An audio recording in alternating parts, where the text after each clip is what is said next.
Welcome to Popternative, where we dive into topical discussions from the worlds of pop culture, social media, and sports. Here is your host, Peter Remoliotis, aka PD Beats.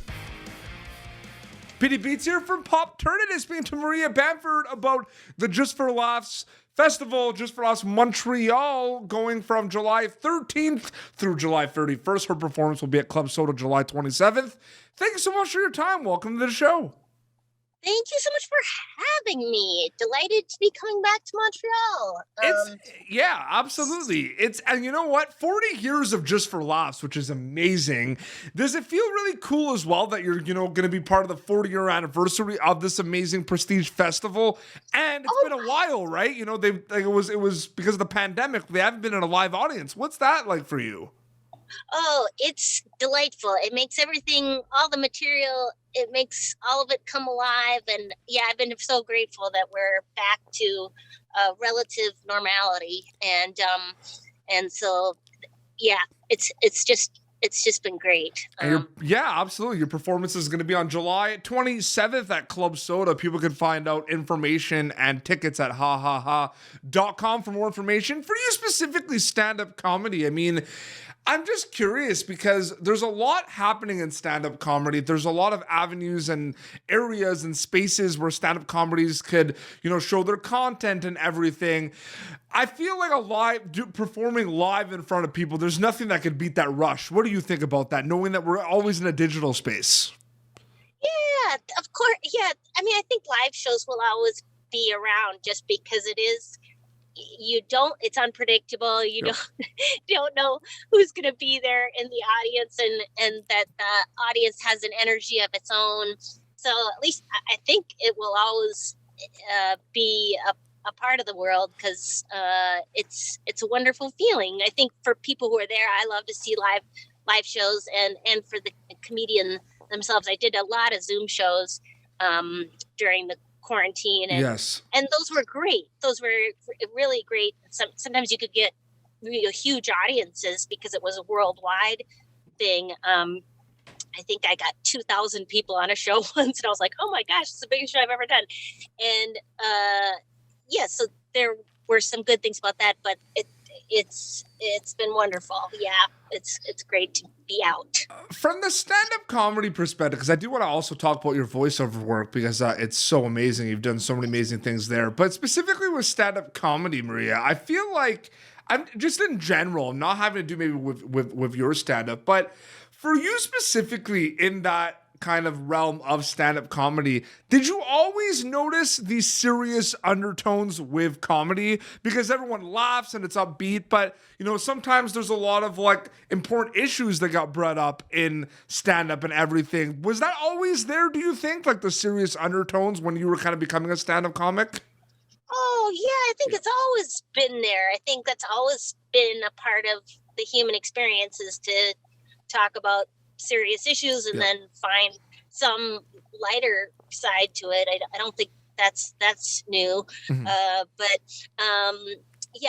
That's what I love about stand-up is you can hear and be educated really on all sorts of different issues, but then also have some laughs. I have mental health is really close to my heart, and so I like to talk about that because it's meaningful for me. It's easy for me to talk about it. I don't have any problem talking about it, but I know I've really appreciated the wider variety of points of view that are now available in stand-up, which has been great. Absolutely.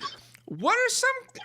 I always find it interesting because I've interviewed stand-up comics on my show before, and I always find it fascinating, asking about misconceptions. The one that always comes up is people think that stand-up comedy it's a lot of improv. People just go up and wing it for 40 minutes. I feel like there is the misconception. Any other misconceptions, Maria, you could think of where people think it's like this for a stand-up comic, but it's actually the exact opposite? Anything you could think of specifically? Well, I've heard before, sometimes people say, oh, I'm pretty shy. Yeah. And people say, oh, aren't you the life of the party? And I'm sure there are comics who are life of the party. But I I write to perform. I like the control element of stand-up, or it's perceived control, Yep. where you get your chance to speak, and you're amplified and you're lit, and that's actually a fairly introverted experience. It's not it isn't extroverted, and so I've heard that, and I have heard the whole thing where people say it's all improvised, and it's not for me, for sure. I mean, every word has been planned, for sure. Oh, absolutely. You look at the Just for Laughs Montreal lineup this year. It's amazing. It's fantastic. There's so many amazing stand-up comedians. There's so many amazing shows.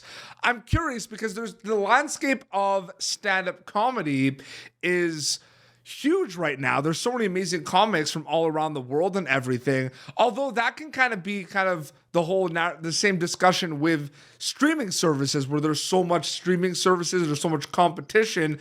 Do you also see it also as an opportunity maybe to collaborate with a lot more comics and go on tour with them? Do you ever think about that as well, rather than being like competition, but it could be a good thing as well? Have you thought about that at all? Because it's a big landscape right now. No, I think it's all good. The more the merrier. Oh my God. And especially, I mean, especially clubs in the US, if you go to, I would say at least 80-90% of the clubs in the US are still the same thing. It's mostly almost all dudes, almost all white. Yeah.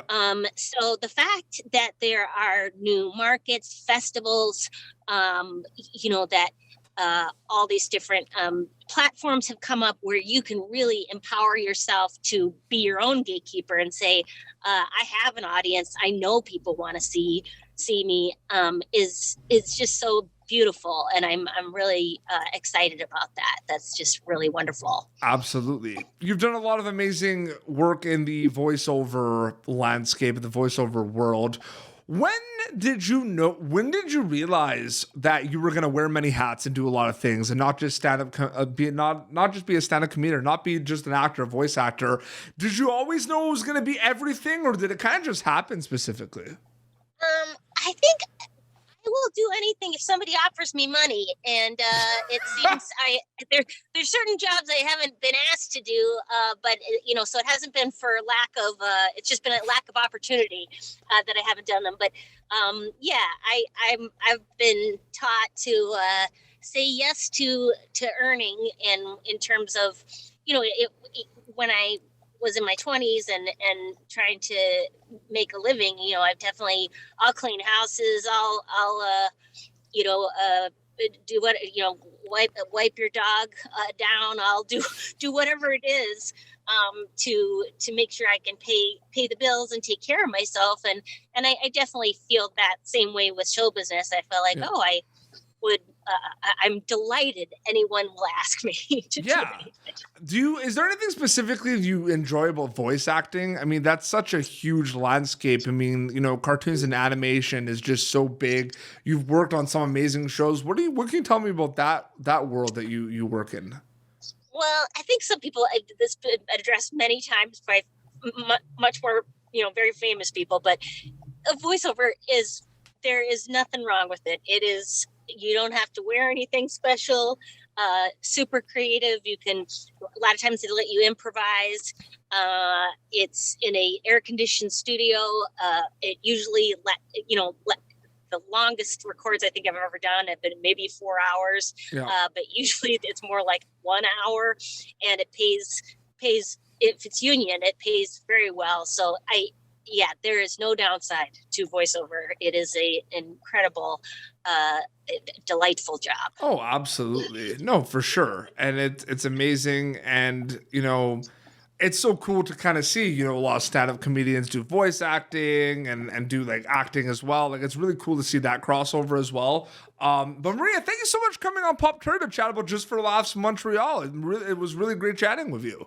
Thank you so much. Thanks so much for having me. And I'll see you in Montreal. Yeah, thank you so much. No, absolutely. Thank you so much. Bye. Perfect. Thanks for your time. Really appreciate it. Thank you. Bye-bye. All right, bye.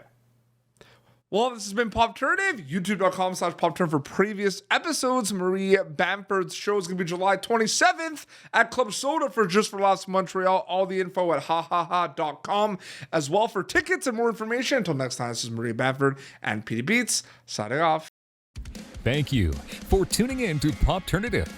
Make sure to check out our past episodes of Popternative on YouTube. Be sure to like Popternative on Facebook and follow us on Twitter. This has been an Autograph Communications production.